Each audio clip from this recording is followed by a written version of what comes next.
I'd like to welcome everybody, and within that, Philip, if you could do the invocation. Lord, we thank you, God, for this evening that we've come together to do the business of educating our children in Blaine County. God, I ask that you give us wisdom. Lord God, know what to do and when to do it. And God, I ask, Lord, that you touch the families of our students and community members, Lord, that are sick and afflicted. God, I ask, Lord, that you bring comfort and peace, Lord, to the family of Mark McKee. And Lord, this evening I just ask that you'd be with our teachers, our administrators, bus drivers, cafeteria staff, Lord, those that serve in other various capacities, Lord God, to meet the needs of our children, Lord, when they need us the most, and that's right now. God, Lord, tonight, give us what we need, and we give you the praise in Jesus' name. Amen. Amen. Stand for the Pledge of Allegiance. I pledge allegiance to the flag of the United States of America and to the republic for which it stands, one nation, under God, indivisible, with liberty and justice for all.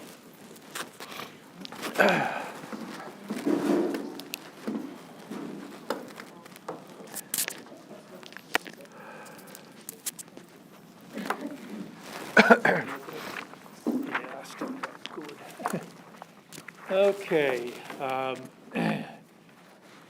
First action item is to approve the minutes of the August 17th regular meeting. Any comments, additions to the minutes? I'd like to make one comment about the minutes, and it regards policy CGL or GCL, can't remember which one it is.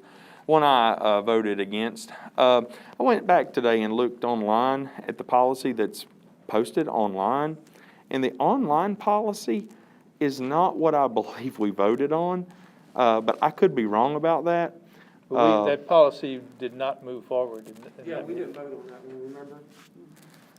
That's the one that, remember, we had said it had to have something inside of it? Yeah, it was something other, we needed like who was gonna have. Right, that one was tabled. Yeah, we tabled that one. Okay, all right, I just wanted to make sure because what was posted online for that, I was good with because it actually had a list as far as teachers and paraprofessionals, people that we wanted to have that training, which would have been great. But That was the thing that was missing. yeah, that was what was missing. But what we had in front of us and what was given to us was incomplete, and that's the reason for my no vote against that. So I just wanted that to be straightened out, and hopefully we can get that reposted for our next meeting to reconsider that policy. It was actually tabled, and the minutes Okay. listed as being tabled, and of course Lenore is out sick, and hopefully we Okay. can get that for our next meeting. All right, I just wanted to make sure y'all saw that like I did, but other than that, I have no edits or anything to the minutes. Okay, if I could have a motion. I'll make a motion to approve the minutes. Second. All in favor, say aye. Aye. Any opposed? Okay, public comment. Is anybody signed in for public comment? Okay. There are three that were sent to us. Right about the time I get a tickle in my throat.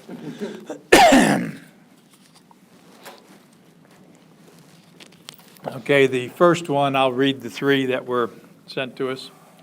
First one is from John Dotson. I would like to take a moment to express my support for Blaine County School Board in implementing science-based practices to stop the spread of the virus. Right now, Blaine County has one of the highest rates of COVID cases per capita in the world. Common sense dictates that we must come together and fight, as a former president called this invisible enemy. Using freedom as a selfish guise to advance a divisive, radical agenda only endangers us all. The right decision is hardly ever the easiest one to make. The Blaine County School Board is making the right decision. Stand strong and do not pander to the extremist mob, and know that the silent majority supports you.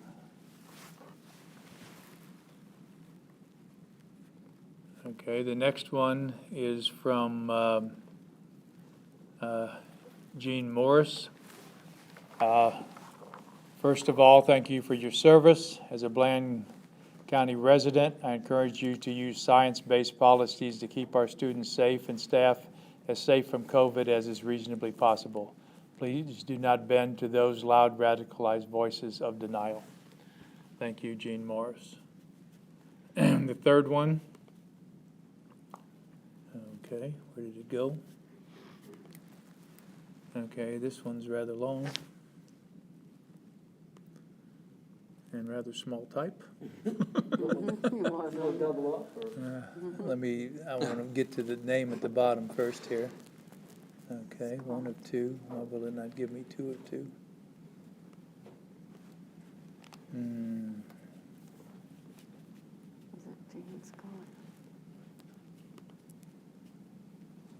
Okay. Why did you not download the second page? You don't have this, do you, Laura? I think I do. Give me just a second. When I did the download, it only gave me page 1. Let me go back here and try and download it again. I have it, so if you need it. It's one from, here's one. From Mary Sue Scott, Ireland. Yeah, why will it not? I've got it here on my phone if you want it. Okay, I'll read what I've got and then you can finish it. Okay. And you say it's from? Mary Sue Scott, Ireland. I think it's from. Okay. Thank you for taking the time to read this letter regarding the safety and protection of our children from COVID-19. I appreciate all that the board does on behalf of Bland County students and school staff. I am writing as a current resident of the county who graduated from Bland County High School in 1965. I am writing because of 2 life-changing experiences that occurred while I was a student here in the county. One of the life-changing experiences involved my mother, Mrs. Woodrow Tilly Scott, who was on the school board when the schools consolidated in 1962. She represented the Sharon District and she voted for consolidation, which turned our family into outcasts in the Ceres community. You remember the times well, I am sure. The Ceres High School closed forever and Bland County High School burned down. That was the level of hostility in the community at the time, and yet my mother had the courage and the strength of character to ensure the future of the county's students by doing what she knew was best for us. I moved out of the county right after high school graduation and returned here to live in 1998. To my surprise, I found that some Ceres residents still held a grudge against our family because of my mother's vote on consolidation over 30 years ago. Would I change her vote? Would I have had her go against the best judgment and bow to community anger?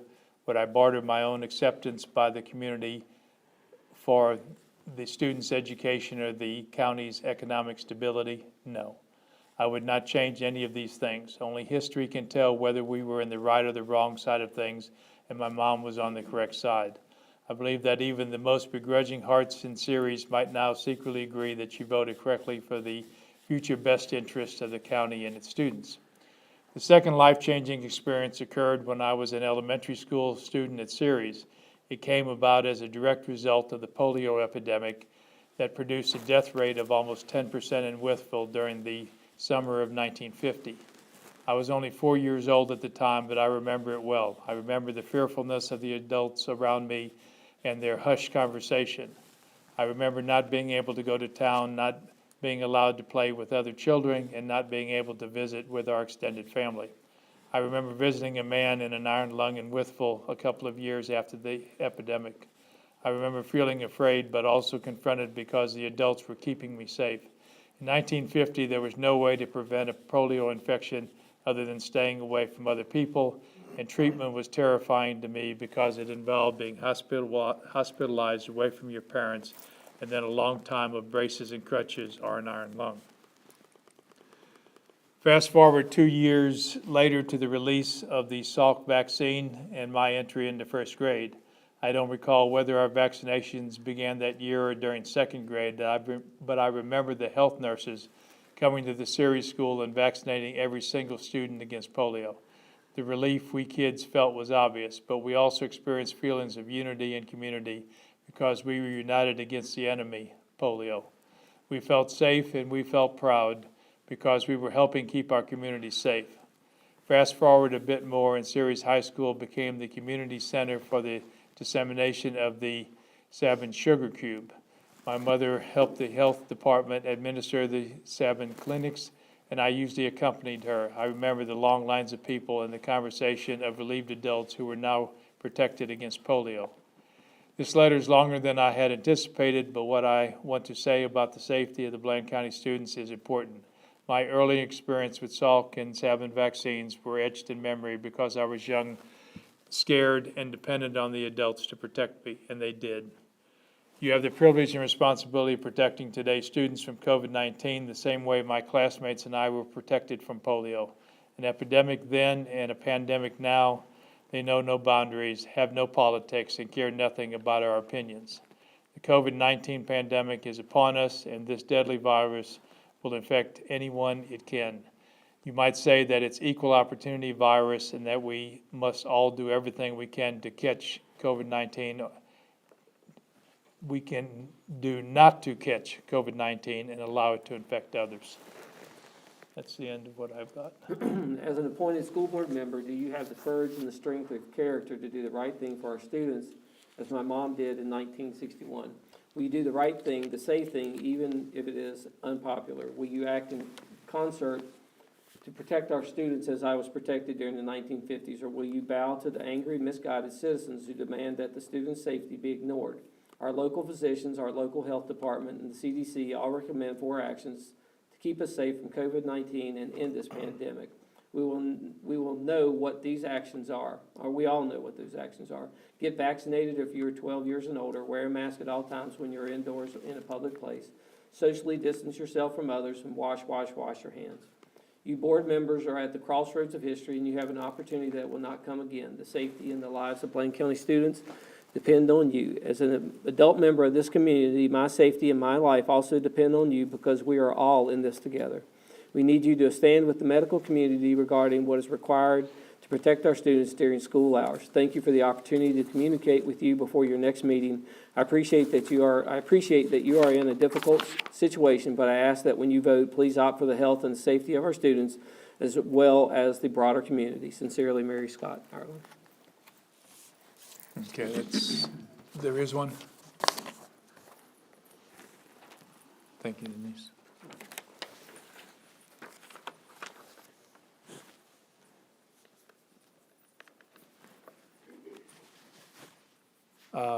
Is it Michelle? Mitch. Mitchell. Oh, Mitchell Lenny. Sorry. I gotta get my paper out here.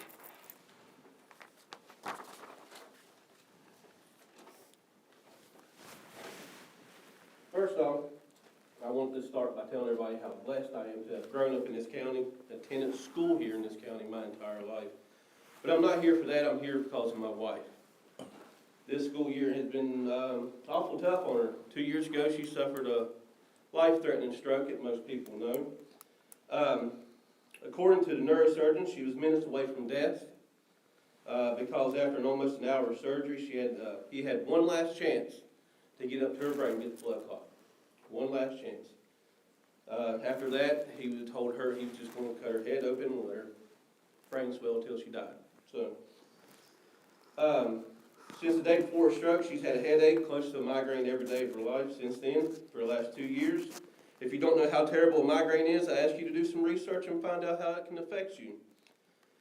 We can get through this. We have for almost 2 years now. But you bring in COVID, the word that makes me want to just scream my head off.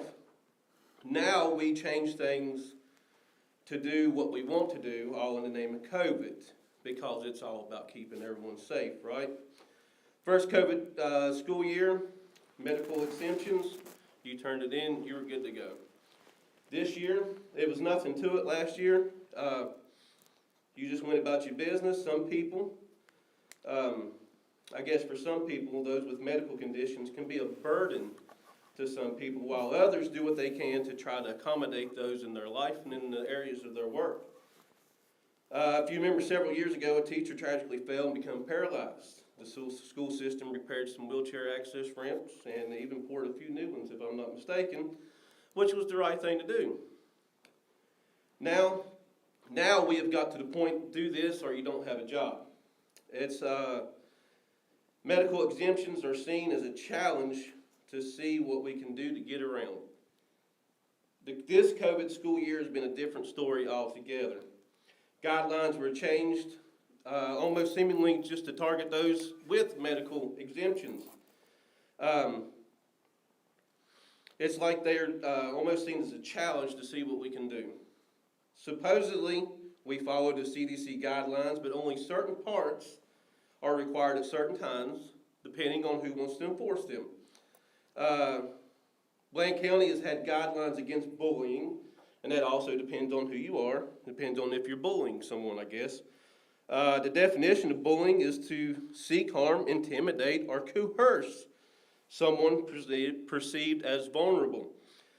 The beginning of the year, my wife was told by the Blaine County School Board Superintendent that if she didn't wear a face shield, she was not allowed back to work, regardless of her medical exemption. I guess next week he'll want her lunch money. The school system kept going with that, with some harassment. The definition of that is aggressive pressure or intimidation. This can be seen by the elementary principal, Mr. Graham, coming to her class multiple times a day since the beginning of the school year to make sure that she is wearing a face shield, regardless of social distancing practices. My wife has a shield that she has been wearing, and for some reason, the principal still thinks it is needed to come to her room multiple times a day and disrupt her class to see if she has it on. One of the CDC guidelines been in place since the start of COVID has been social distancing. When I asked about this, I was told, hey, it's kind of not a thing now, but it's still outlined social distancing when you post something for the public to see. And since now it's all in the name of COVID and safety, as everyone says, how come people are still seeing, how come you're not telling teachers when a kid in their class is tested positive to COVID? Instead, the kid's parents are texting the parents, or texting the teachers to tell them, hey, my kid tested positive for COVID.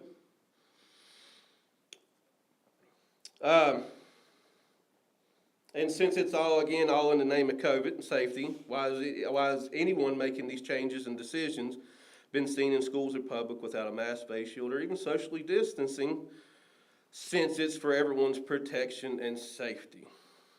I started this by saying how blessed I have been to have grown up in this county and gone to school here. Now I'm just plain disgusted. To have my wife come home crying, coming home with horrible migraine headaches because she's been forced to wear face shields, coming home praying to God that she doesn't have to have another conversation. That's not on me no more. I've dealt with it. It's not on me anymore. She's been bullied and harassed to the point that enough is just enough. It's supposed to be America, the land of the free, where everyone has rights. Might be true for most, but I guess if you live here and work here, your only right is to do what you're told, since it's all in the name of COVID and for the safety of everyone. Instead of creating roadblocks for people, let's try to find the ways to help them succeed in life and in their areas of their work. Thank you. Thank you.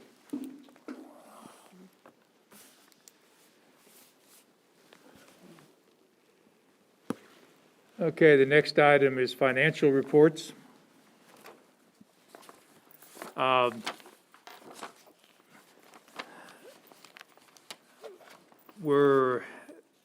Ms. Walters is in the process of doing the annual report. And with all the things that have been going on, it's quite a task every year, and the state has added to the requirements. So that's been our main focus, that of course, and the payroll responsibilities and that. So at this point in time, the budget has not been added to the financial documents, but the incoming funds are as expected, and she promised that for the next meeting, the budget would be on the financials. Any questions on that? Anything I can? Okay, home instruction students, we have a list of those that are remote this year. Last year, we had 45. I think currently we have 33. Anything you'd like to add on that? No, I have 2 new ones that came in today that are not on there, so that is gonna bump it up to 35. Now, is that moving from in-house to remote? Moving from in-house to homeschooling, yes. Okay. And of these 33, I know I'm hitting you without any prep, but how has that moved up since the beginning of the school year? The 33 that are on there, if you will look at what I sent you, at the bottom, there are 1, 2, 3, 4, 5, 6, 7, 8, 9, 10 that are new, so 25 were returning. They As have remote. been in homeschooling for a while. They were not new to it. The ones at the bottom are new, and 5 of those were students whose parents decided to do homeschooling instead of the virtual academy. The others were not in our school system. The one family was not in our school system to begin with until this year. They've moved here. Now, of these 33, what process are they using? For their homeschooling? It varies. There's several out there that they can use for homeschooling. Abeka is one that they use. I'm trying to think, I don't have my spreadsheet, I can pull it up. They have paperwork that they have to turn into me with a notice of intent for home instruction. There's documents that they have to include with that, and then they have to inform me of what format they are using. They can use something online, or they can do their own curriculum and just have to provide me a list of the subjects that they're teaching. Now, but are they involved in the Region 7? No, this is home, This is home. This is homeschooling, so we these had are not, 10 leave the virtual academy and then actually go homeschool, or? We The have the 10 10 at the bottom? Yeah, No, the one family is new. They've moved okay, in okay, here okay. and I was thinking that have we had 10 homeschooled. come out No, of the there's- virtual academy. There's and 5. Okay, When you sorry, go- that's my fault. Five You go that were- homeschool, we don't recommend the curriculum. Right. It just needs to be a curriculum that's acceptable. Right, but I'm just saying, did we have people who was like, that was dropping out of our virtual academy going to a No. homeschool? Okay, cool. I just, if they were, was there a reason for that? That's, No, the 5 that are on there, that they were enrolled in person okay, oh, okay, and have gone to okay. homeschooling. And a couple of those are simply are medical reasons. So. okay. But I put on there, we had 11 students who returned in person this year from homeschooling. We had 6 that returned from homeschooling to the virtual academy, Region 7 Academy, and then 1 who graduated out of their homeschooling program. Okay. Okay, Scott, you going to do the updates for the principals? Yeah, Mr. Grimm is sick, so he's not going to be here. And Dr. Eastep is covering a sporting event tonight, volleyball, I think. But they sent me some updates to share with everyone. I'll start with Dr. Eastep. Educational performance, 48 students are in quarantine, and 6 of those students are currently positive. 1 staff is quarantined. If we make it to 9/23 without any further positive cases, our quarantine list will shrink to 9 students quarantined and 4 positive cases. 100% of virtual attendance is 18 students from Bland County High School. Key events, Rachel Penley was elected the Appalachian Area FFA president. The golf team beat Fort Chiswell yesterday in the district golf tournament, and Ben Ratcliffe advanced to Region Golf. Homecoming is set for October 11th through 15th. Excited, let's see, something about the relationships with Balfour and begin a new agreement with the Johnsons for the senior cap and gowns, rings, and jackets. 2 of last year's senior finished their coursework and received their diplomas, which is good. Plans moving forward, hire more subs, drivers, and a paraprofessional. We need a vocational driver for morning voc tech that can leave earlier. Needs to leave at 8 o'clock. We currently leave at 8:30, and that's because they changed the times in Tazewell. It's not for something we haven't done, and we don't have a driver right now. We've got 4 out, and we're trying just to maintain our own routes. So how are they getting to Tazewell? They're still going, they're just getting there about 30 minutes late. Oh, okay, okay. A para is needed ASAP for 1 student. Implement the math and English tutor when hired. Quarantine students who have returned are in need the most for this services. Provide the most normal school year to our kids that we can. Minus the mask and quarantines, we are close to as normal as possible. He's asking this for board help. Block schedule committee is ready for planning and awaiting direction. The committee members are Tanya Celine, Jared Perdue, Kara Weichel, Tiffany Bradshaw, Laura Morgan, Paige Vire, Anthony Bright, Dr. Estep, Ms. Radford, and Mr. Butchery.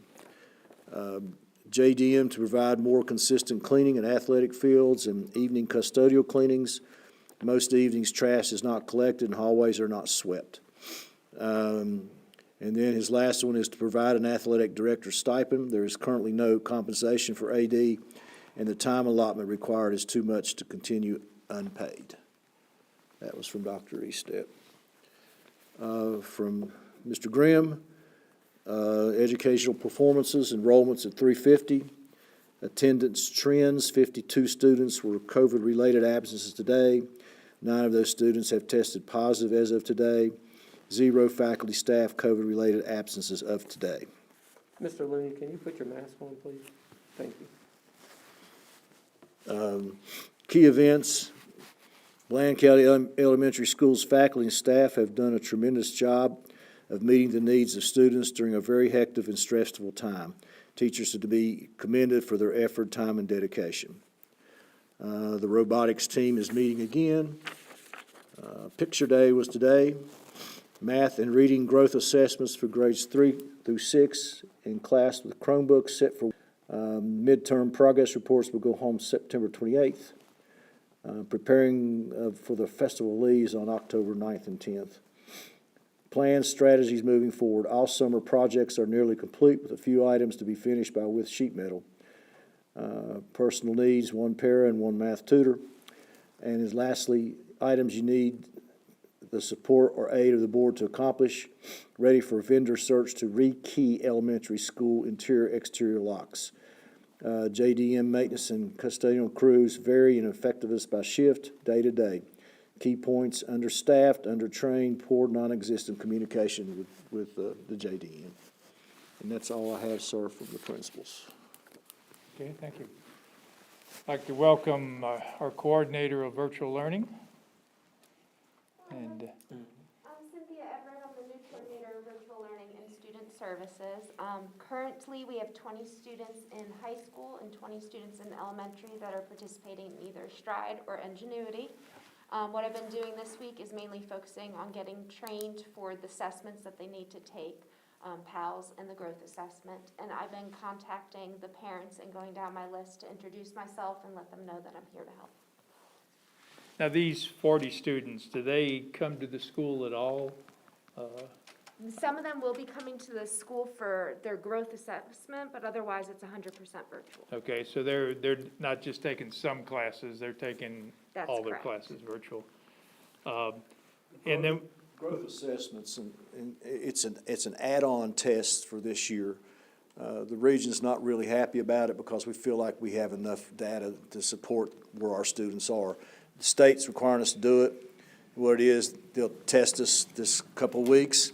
They'll take that data, then they'll test again in the spring with the SOL test to see if the students have improved. So that's what, when she says growth, and Laura alluded to it too, that's what it is. It's an added test for this school year. Now, we have some students on our, I guess, enrollment that are not in Bland County. That's correct. There's 50 that are out of district. We're currently working on actually requesting their records from Richmond City Public Schools, but they've participated in Stride most of their high school career. Most of them are in 10th grade, and I believe we have 2 11th graders and 1 senior. How many did we have? 50. 50, okay. Okay. How much follow-up are you going to have to do with them? According to my knowledge, not much at all. Caitlin, that's over the Region 7, she's been taking care of all of that communication. And Stride is also the one that will contact their students directly if they begin to fall behind. Okay, thank you. And you said the majority of those students are in 10th, 11th, 12th grade. Most of them are in 10th. There's only a 10th grade. couple that are in 11th and 12th. So I guess you've been working close with the Region 7. Yes, I've met with her twice so far. Okay. I mean, that came together very fast, and this is their first true year, so I'm sure there'll be some bugs to work out. Oh, yeah. We'll get through it. Okay, thank you very We're much. glad to have you on board. Thank you. I appreciate it. Okay, special services. We've already discussed the home instruction, which was part of mine for this evening. The other things, we'll start off with, as usual, with STEM. We did receive word from the Bland Foundation that our grant for this school year was approved in the amount of $138,700 for our STEM program. They also approved the teacher enhancement grants, which was $30,000, our SciTech Academy, which is $50,000, and then the JAMS, which, Mr. Shepherd, I don't remember. $10,900. $10,900. That comes to a total of $229,600, which is quite a Which is wonderful. lick, yeah. So, I'm working on the end-of-year report for the last year. They gave us some extra time, but it's due September 30th, so I'm wrapping up last year's financials to get that turned in.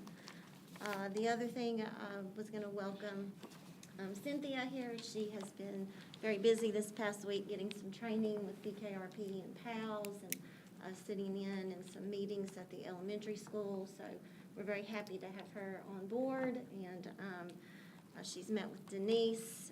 So we're working on getting that rolling for her. The growth assessments that we were talking about, just a little bit more about those.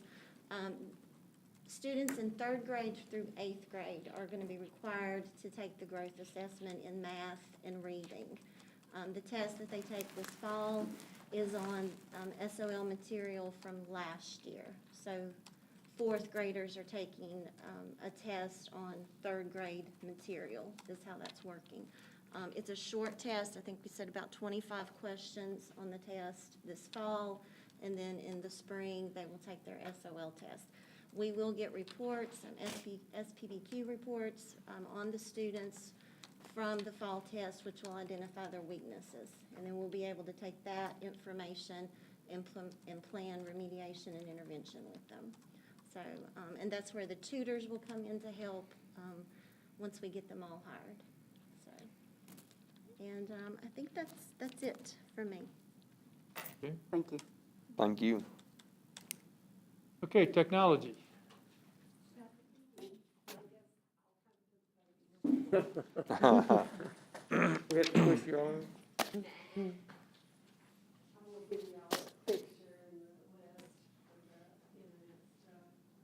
Awesome. And I apologize for the email being late.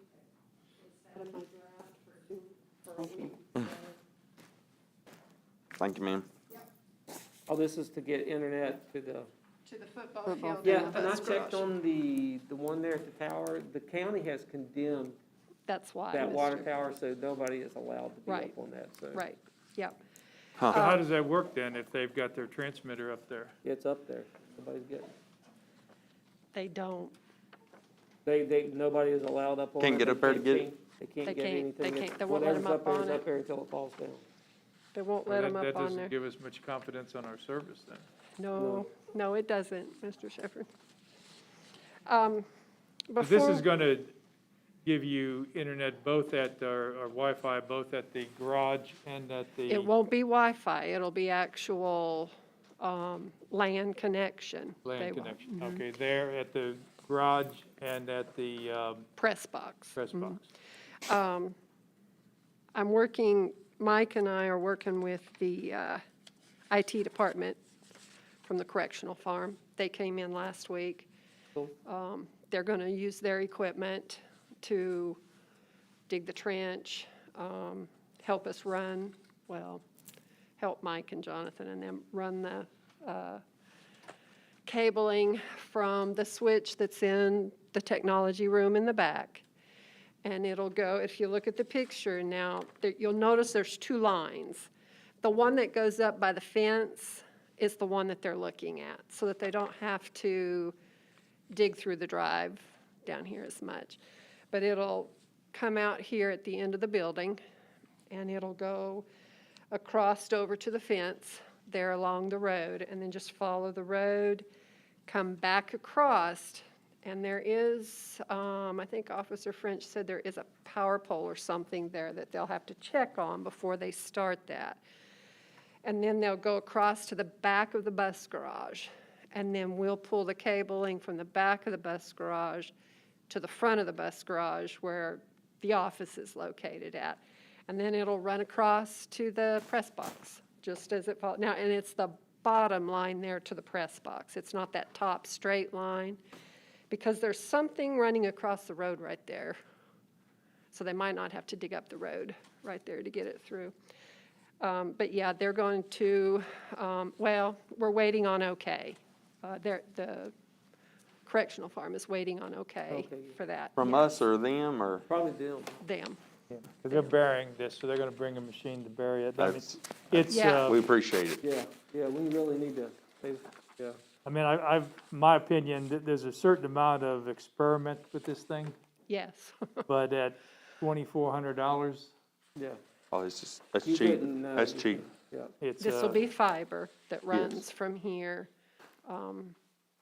to the press, to the bus garage and then to the press box. Will this, so we'll be able to live stream from the football field now? And what about? If we get it done Yeah. before, before. Well, But yes, but also at the baseball fields, were we live streaming those events through the? not that I'm aware of, No, Mr. But there's that was no a equipment up program there. through the VHSL, I think, Yeah. that they were requiring us to do. But I don't think it was They've anything what we're installed talking about. equipment, the company Pixel I can't and remember what there's- it, but yeah, it's there's all equipment. provided for us. at the high school, that they came in and they actually For the set ball- it for up. basketball and volleyball. And then there is equipment up in the press box Okay. as well that they came in and they installed. So, I mean, now this is just, this could be a little bit more cost with it, but this is what we came up with what, and it'll be in conduit, PVC pipe conduit going all the way out through there. I think, did Mr. French said he had conduit, or had some conduit? He said he may have some, he wasn't sure on that. But we went ahead and, both IT departments got together and ran some lines and that to see how much they would need. And we may need more, considering the way that they have, the route change on it for the conduit. They just didn't want to tear up the road, and I thought that when I saw the first one, I thought, oh, that's a lot of digging right through there, so. But, I mean, at this price, Scott, you've got the Well, authority to move I ahead. think it's a no-brainer myself. I Yeah, think oh, we- yeah. We need to pursue it, and we've got the people here that's willing to help us now, Yeah. and this is a golden opportunity, I think, so. Yes. and then just some other items with technology. Mike and Jonathan have been pretty busy helping teachers get set up, especially Mike at the elementary where everything was moved out, taken off the walls and all that. So he spent a lot of time helping teachers get their smart boards back up and the cabling run again and that. Again, the bus garage.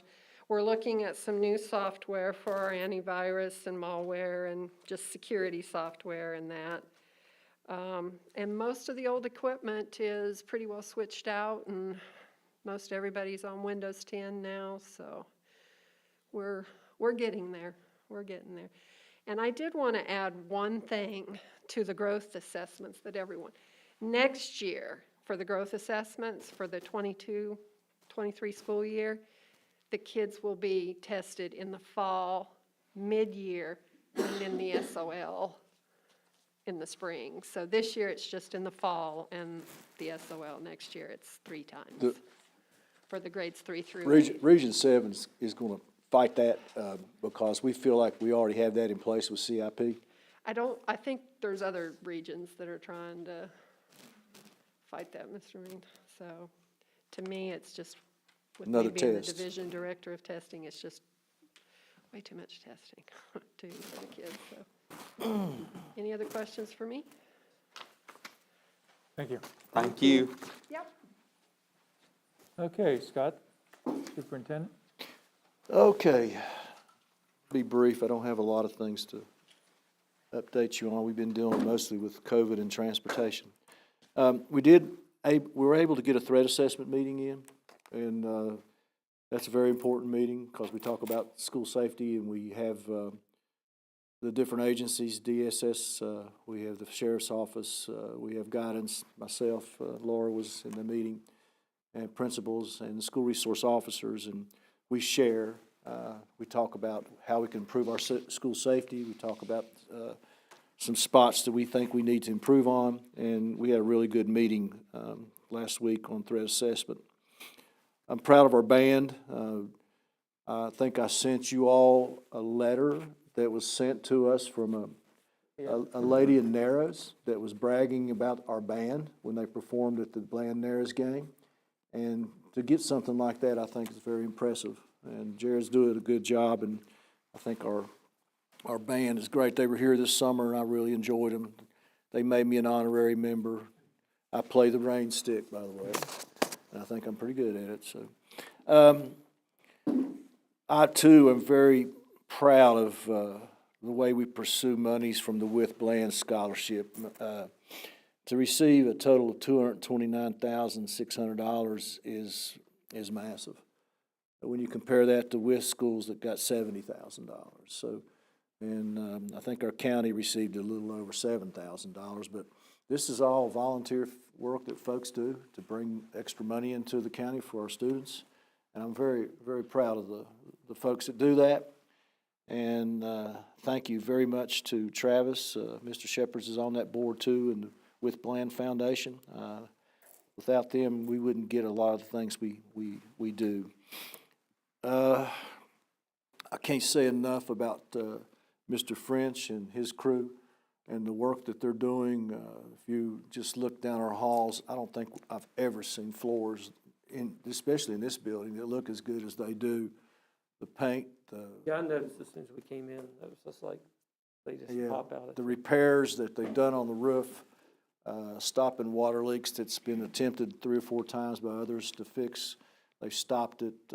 They patched up. You notice the terrible stains and things that were on our walls. They fixed those. They put putty in all the holes before they painted. They do a professional job. To watch them, they are really, really good. And I've got to know those guys real well, and I'm very proud of them. I too welcome Cynthia. She's been a breath of fresh air for all of us here. She's brought some new ideas and new things, and she's going to be a great team member, and I think you all see a lot of good things from her in the future. Here's something it kind of shocks me, but not really. We have tripled the number of meals served at the high school. Tripled. She is on the average now of fixing 230 trays at lunchtime. So let me ask you a real quick question on that. Is that still Like, I know last year it was any kid in the county that was 18 and under had access to this, whether they went to the school or not. That was last year. Now, is that still in place, or is this still, is this just? Kelly's not here, but I think it is, but they would have to come to the school to get get them. We're them. not gonna deliver. Okay. But, I mean, that's incredible. That's a lot of reimbursement Yeah, money that's coming to our cafeterias, and, I take my hat off to Kelly and her crew for doing that. Right, yeah. I met with, BCEA this week, and we need to schedule, budget hearings. They would like for us to come, the board to come to the schools and meet with the teachers, like we have in the past. We kind of got away from that last year with COVID, but, they would like for us to start that. And I would recommend we do one in the, shortly here in the fall, before we start talking about budget for next year, and have an evening where we can meet with each school. Didn't we just talk about budget? Didn't we just finish that? Well, we haven't met with them for a while, and I would like, the opportunity for the teachers to talk to you all, to, talk about their concerns and what they're going through, and, so if we can pick a date out, that we can do that, or you want me to pick a few dates out and send them to you, and, then you all choose, I'll be happy to do that. Make sure to pick a date where I think we always wanted the bus drivers involved in on it too, and stuff, if they want to be, so want to make sure that we can get anybody that wanted access to it to be able to come, so. We can do that. The only thing is, you'd have to do it after school, so Yeah. it'd be earlier than a 5 o'clock meeting, so. Yeah. Well, if we Just have to have something maybe off to the side for them, or if they're interested, if no one's interested, then you can kind of poll them and ask, so. Just let me know what time and I can try to We could- schedule. We could actually do them in the mornings too, before school. Well, we don't want to, I was up to elementary school with Shepherd. Teachers they get there early, man. Yeah. we want to give it enough time to where the teachers can talk, feel free, they don't feel pushed to, have to rush, worry about getting to a class. October is VSBA Bullying Prevention, Preventive Month. I'll be talking to principals, and there's a site on VSBA you can go that will, things they can share with kids and parents, and that's always a good time. There'll probably be a resolution I'll have to read next month, but that's always fine. Bus driver class, we had 7 people come to our bus driver class. That may not sound like a lot, but we've had a hard time even having one person come. So we had 7 people come, and hopefully they finish and get their Class B license and drive a school bus for us. We are in dire need of drivers with unforeseen issues and medical problems and stuff like that. We lost a dear driver this past weekend to cancer, and we are hoping we'll get some drivers out of this. I think that's all I have, sir. Okay, thank you. Okay, board, Philip, if you want to start? Thank you to all of our parents for sending your kids to school and entrusting them to us in this year. And I'm hoping that as we continue in this stride of getting back to a normal, somewhat normal, that we'll see a big difference in our kids. But I'll share with you, I was out with my son. He was playing Little League football, and I ran across our football coach, our varsity football coach, Mr. Reed, and out on the field helping coach these little ones. And you see about 4 teams out there across the whole thing, and boosters behind them. And I just told him one day, I said, this is what building a sports program looks like. And so many people, kids inside our schools and not playing, and I'm excited to see that. But also all across the whole board, seeing our students being involved. I know we're particularly more aimed at academics, but I think athletics have a place to get our students excited about coming to school, and I'm happy for them. I was going to mention, just for anybody who's watching at home, and I know Mr. Meade said this, but I'm going to preach it everywhere I go, and that is our schools are always looking for substitute teachers and substitute bus drivers. And I know you'd already talked about this class, but you may have other people. I know I talked to somebody on the way here who said, I was thinking about taking it. guess what? We're going to probably have another one before too much longer. So with that, if somebody, share it out and about, and that way that they know. I wanted to say, being a school board member is probably one of the most difficult things that I have chosen to do. With that, I want to say really quick that this is a nonpartisan job. This is something that we're not in it for one party or another, or one school of thought or another. We're in it for the students. And, so many times there's strong feelings on both sides, and sometimes we look like the bad guys all the way around. And this is not an easy place to be, especially right now. But with that, we've been elected to serve, and it's our job to bring our community's concerns and voice those concerns, and I appreciate my community supporting me.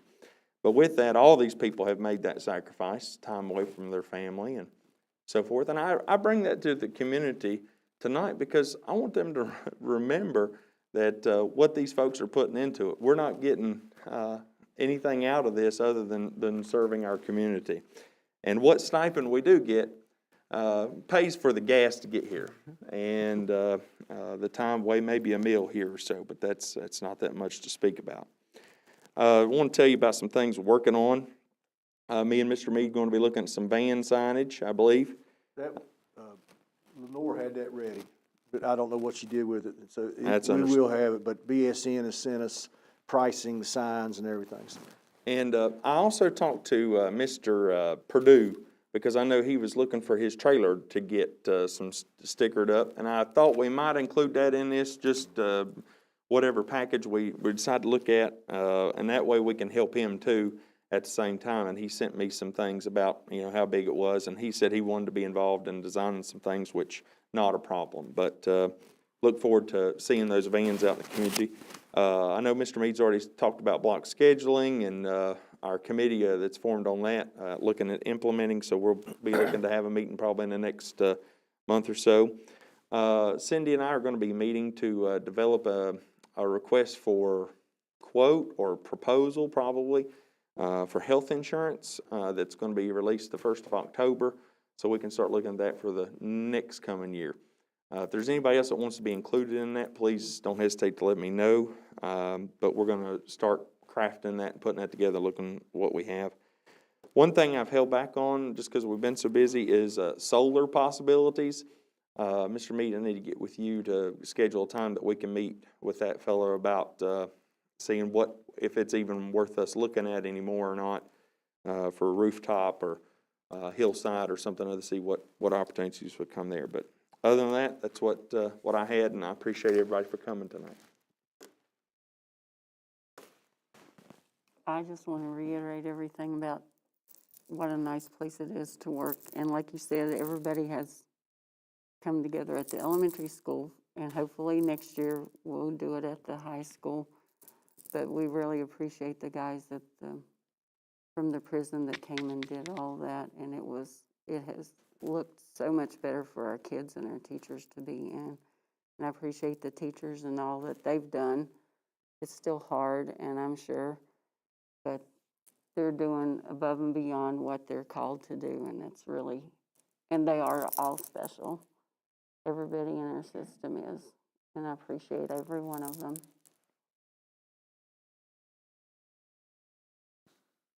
I just want to piggyback off of what Philip said, and just talking about what a difficult job it is here sometimes. When we started the year out, we were excited because we wasn't planning on these. We wasn't planning on masks. We wasn't planning on any of this stuff. We'd hoped that we was going to start the year out without this stuff, and then all of a sudden everything just kind of blew up in the county, and we had to do what we had to do to take care of our staff and our parents and our kids. The decisions we make don't just, if I wanted to do what I wanted to do, I wouldn't have a mask on, because Dwayne don't like masks. I don't like them. I don't like them at all. But I don't get to do what I want to do. This is not a job where I get to do what I want to do. I have to take everybody in the whole county in thought process when we make decisions on what's going to happen. And so we had to think about the kids, We had to think about their parents, we had to think about their grandparents, we had to think about our staff, we had to think about their families. And the decisions we make doesn't just affect us, it affects our whole county, and it affects people outside of our counties, everything from sports teams to the teachers that live outside the counties, to their families, to their parents, to their grandparents. And so we don't ever take it lightly. We never think, it's a lot of thought. I think I speak for the rest of the board. I hope I do. We didn't want to start this mask thing. We had no desire for this. I was excited for the year. And then all of a sudden we just got bombshelled, and we had to do what we had to do. And thank you, Miss Angel, for bringing this, because this is Heather's yearbook from last year, and she hadn't had a chance, and she just brought it to me today. But I saw complaints and making fun of the mask on this yearbook and saw it on Facebook. I saw people commenting on it, talking about how stupid and how our kids designed this. This wasn't the school board. This wasn't teachers. This was the kids, okay? And so when you was complaining about this, you was complaining about what the kids did. And it's the kids. I was on the yearbook staff. I was the editor. And it was a vote. When I was the editor, the girl that left the year before that, they had tried to put a white yearbook together, and she told me, do not let them put a white yearbook together. I said, I'm not going to let them do it. Well, we took a vote, and it was the democratic process, and everybody decided they wanted the white yearbook. I didn't get what I wanted. We had to go with what everybody else wanted. I don't like that mask here, but that's what the kids wanted. And it's a synopsis of what last year was. And what last year was, unfortunately, was COVID and mask. And that's what the kids are going to remember about last year. Give our kids a break, guys. It's not easy on them. It's not easy on the teachers. It's not easy on us.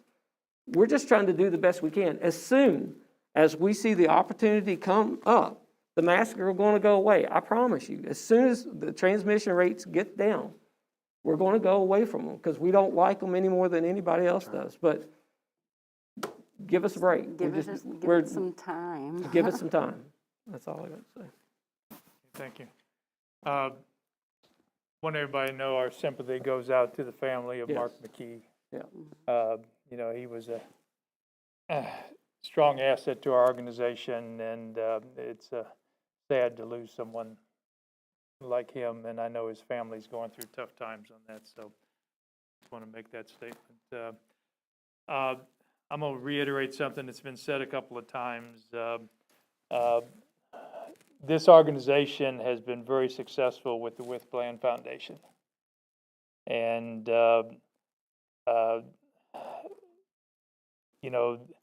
that success takes place because of various elements.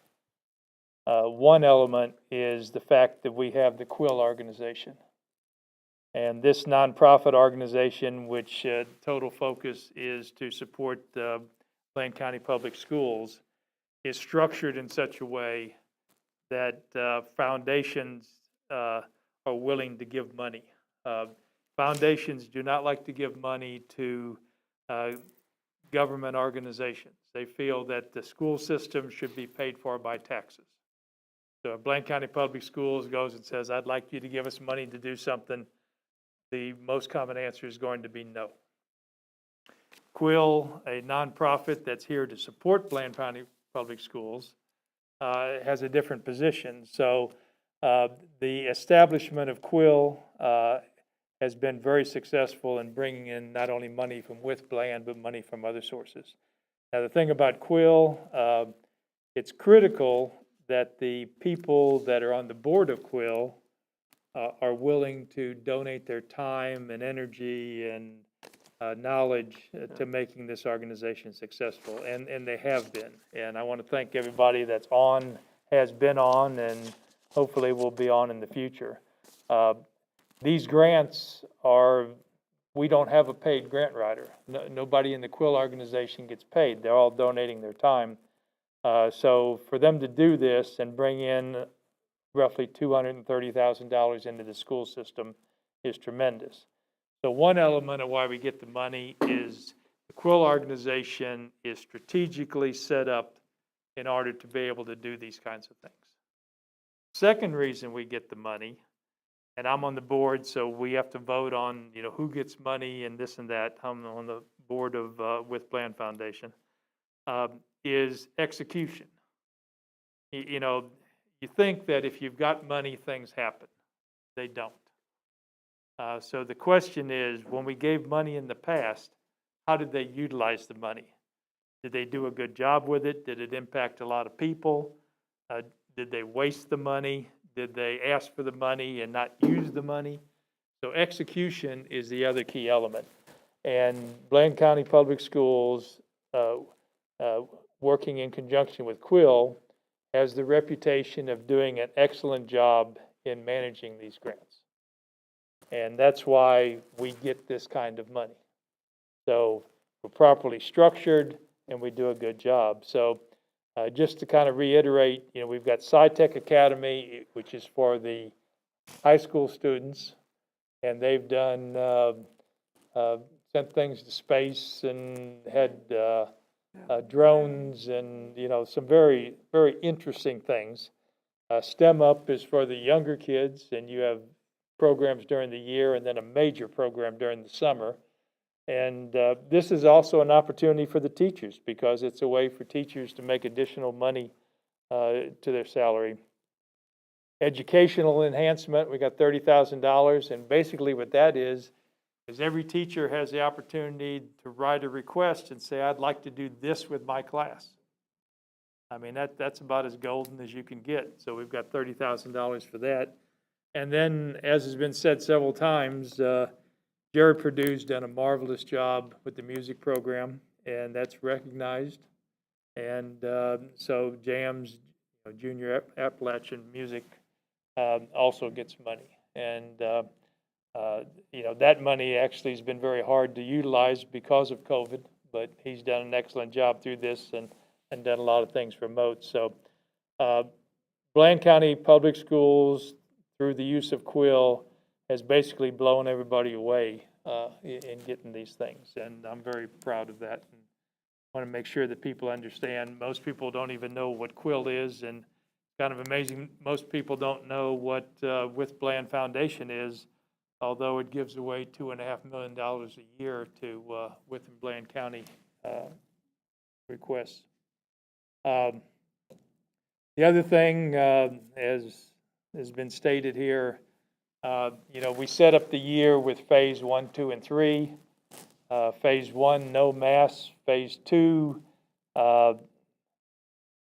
masks, but they could remove them in the classroom if we had no cases in-house. And phase 3, which is mandatory masks. Well, you can look at our statistics and the statistics of the area. And I'm not pointing fingers at anybody why our area is worse than other areas, but we immediately went into phase 3 after 1 week of school. So we didn't want to do it. We don't like being there. We'll back it down as soon as we can. But something to keep in mind on this is, per the health department, we have responsibilities to do contact tracing.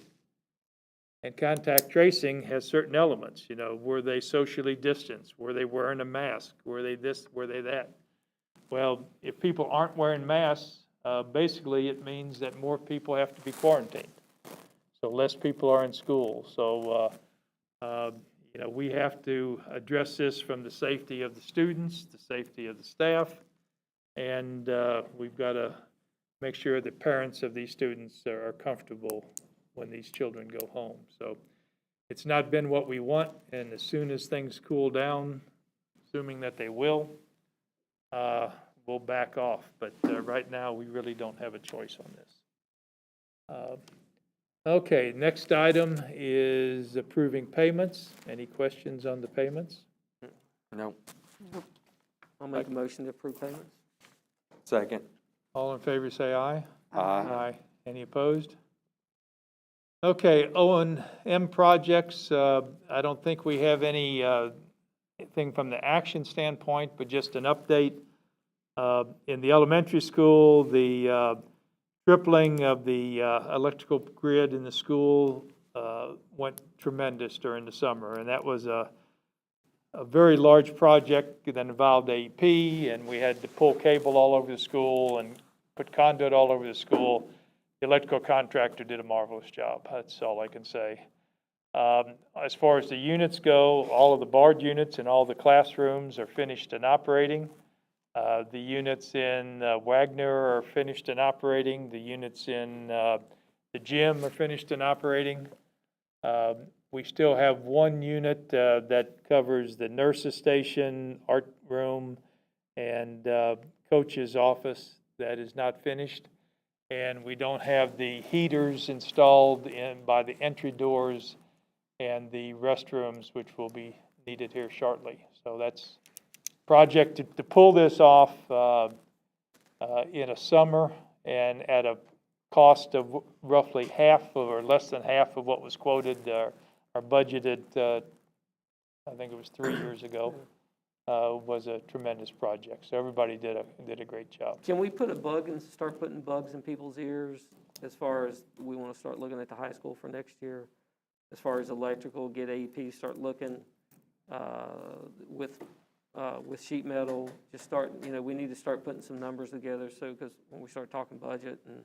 Well, we've done one now, so we know a lot more what to ask and what to look for and what the pluses and minuses are of various things. I mean, this one, from an electrical standpoint, I wouldn't do a thing different. From unit standpoint, some of the smaller rooms we didn't put BARDs in, and I'm so impressed with these BARD units that, and any room that has an outside wall, I'd put a BARD unit in. Yeah, I don't know if we'll get as lucky as we did with the high school, as we did with the elementary, with the way that they go in. Right. How I think we have no choice but to move on to high school because I don't know the availability of coal after this year. Yeah. So I think we've got some what they call HVAC monies that we can match, which I think would give us a good start or shot in the arm for up there. So, but I think we really have to start moving away from the coal. We don't have it now at the elementary school, and we want to move away from it at the high school. And we might want to even start looking at the lights too, going LED. I know we talked about that with the elementary school, but I think it was just with timing stuff, we just didn't have enough. It was timing and money, because the monies, the elementary school was essentially paid for with COVID's money. Yeah. And that was under the definition of air replacement, air purification, those type of things. Lighting, you don't get that. Now, the only thing about the lighting, and these are LEDs in here, the calculation that was done shows about a 5-year payback. Yeah. So, but you still got to have the money up front To pay for it, yeah. to pay for it. So, and it's not an inexpensive, and you can do it in stages, or you can try and bite the whole thing at one time. It's scary to think about. You want to end the year, start all that, and then try to have it done by the. Just we want to look and see what we can do, what get done, and maybe if we can look at if we can do the lighting at the elementary school, do that project there, and then maybe the high school take care of the heating in there, and then the next year after that, then do the lighting at the high school. If we can do, because we may not be able to get it all done at the high school, but maybe we can get the lighting done at the elementary school. On these fluorescent lights, and a lot of the lights are, both of the schools, the newest lights are 30 years old. Yeah. So they're the old style, that weren't energy efficient. And stuff. And the problem is you have bulbs go out, you have ballasts go out, and you say, well, I can buy an LED for the same price, I can do that. But then it starts looking like a spotted dog with having this light and that light. But that's something we're definitely looking at. Okay, the next item, we have a lot of surplus items. And I will say there's been a lot done this summer in getting rid of items and cleaning out spaces, and Ms. Tate's been very involved in that. We had to lock Scott up, but we were pretty successful.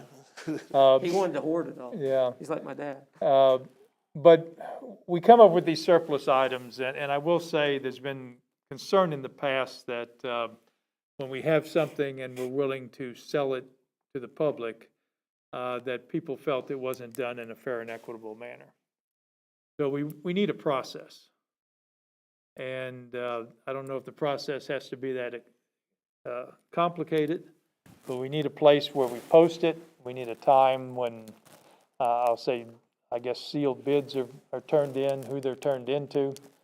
So I guess I'll throw it on the table right now. How do we move ahead with this? Do we want to put someone together to write something up? Do we want to just? What have we done in the past?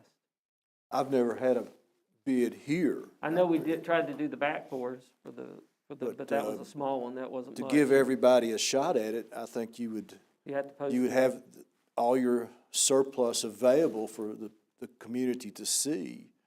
And then you would have a sealed bid process where they send the sealed bids into the board office to bid on whatever they would like to bid on.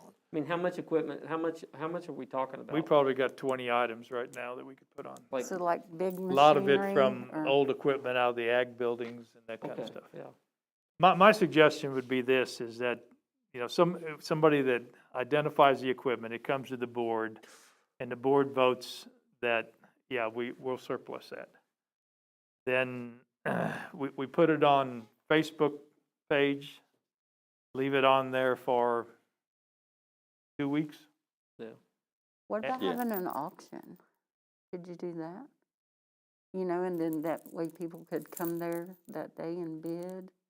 Or is it all in one place? Well, but who's gonna do it? Yeah, then you gotta I hire don't some- have a clue. You have to hire Well, somebody you to do normally the gotta hire auction. somebody, and I've seen school systems do that, particularly like with their old buses, but, that's not something. So you we can put it particularly on govdeals.com and Yeah. all that, but the kind of things we're talking We're about, not talking about. I don't really. Yeah. I mean, my suggestion would be that we get a list, we approve it as a board that it's surplus equipment. It goes on Facebook for 2 weeks with a date saying, if you're interested, send a sealed bid to the school board office with the item number and the amount, and have How a do they date. see the Will it equipment? have pictures? We can put pictures on Facebook, I You would put think. can't we? pictures, or you can make it available. Or, People I mean, don't- we can also, if we can make just a Word document or PDF or something, Miss Tate, you could I just post that don't want people running online. in and So, out I of mean, the shop. something Right. easy. No, you would set up a certain date Yeah. that you could come and see it. Yeah, usually like on govdeals.com, they'll have a picture, or they'll have a short description of the condition, and they'll have a name, and says, if you want more information, call so-and-so. So whoever would know something about this equipment, be it the ag teacher or whoever, they would have to be willing to take a phone call. Is how that works. So do we not have a policy about that currently? I'd have to research that, but I think They haven't done anything in a long time. Devin has sent a list of If stuff. she sent a list of things she would like to get out of her way, Yeah. and that's kind of what kicked this off. And we've never done anything since I've been on the board. We've never Oh, really? done that. Okay. Well, won't we write up a policy, number one, for future generations? That way we've got something other to follow of how we're gonna do this. I and would then say we probably have something. we And may make it do part it. of the budget book. Well, Scott, if you could research, see if we have something. If not, just write up something simple like we I talked mean, about. I'm all for it, because she wants to clean up the Right. area in her shop so she can do other things, and I mean, I'm all about that. Well, there's so, things that have value, and somebody says, well, I'd like to buy that from you. Yeah, Well, as soon as you say, okay, give me $20, the community goes, well, I didn't get a shot at that. Yeah. yeah. So we need an equitable way. Now, let me ask you a question. The sale of those items and the money of it, where does those monies go back into? Well, say like if Devin has things that she wants surplus, are we gonna put that money back in her program, whatever it brings in? Is that gonna go back in the board's general fund? Where does that go? Stuff's owned by By the Giles, school? Bland County Public Schools, so it would be up to you what you wanted to do with the money. Okay.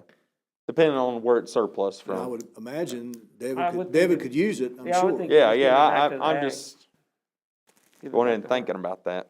But That probably should be she's, part of the She's policy, trying to right? clean up and she needs more Make room. it the policy part of the budget. There actually is a line item on our income that is for sale of Surplus. items.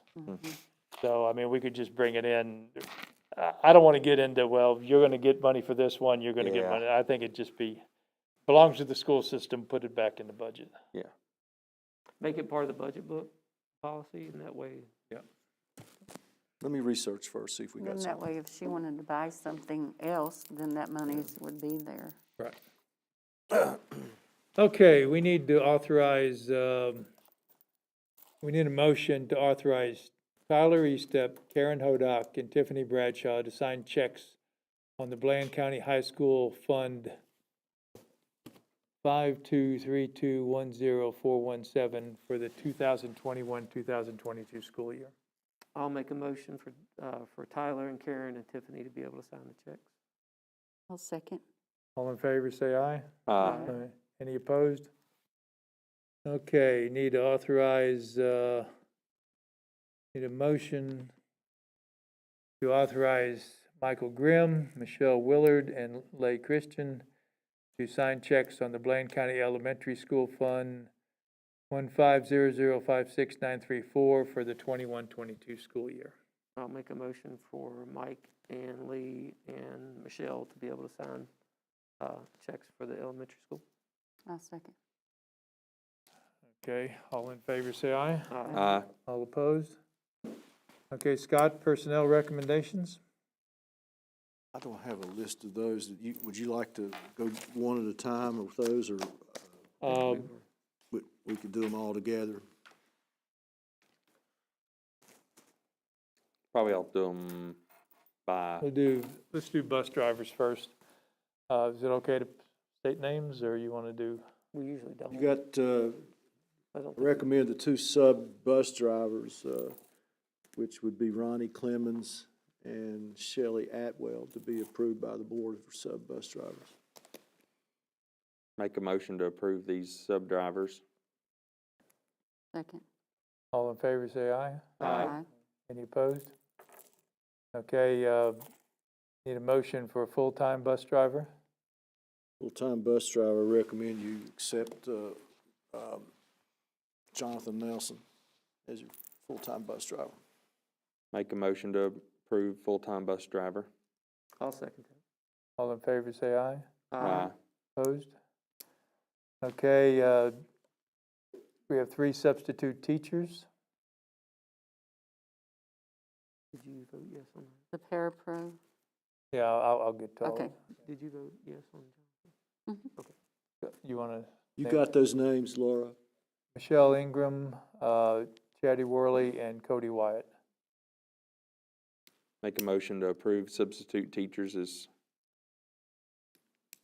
as said. That's it. I'll second that, as he said.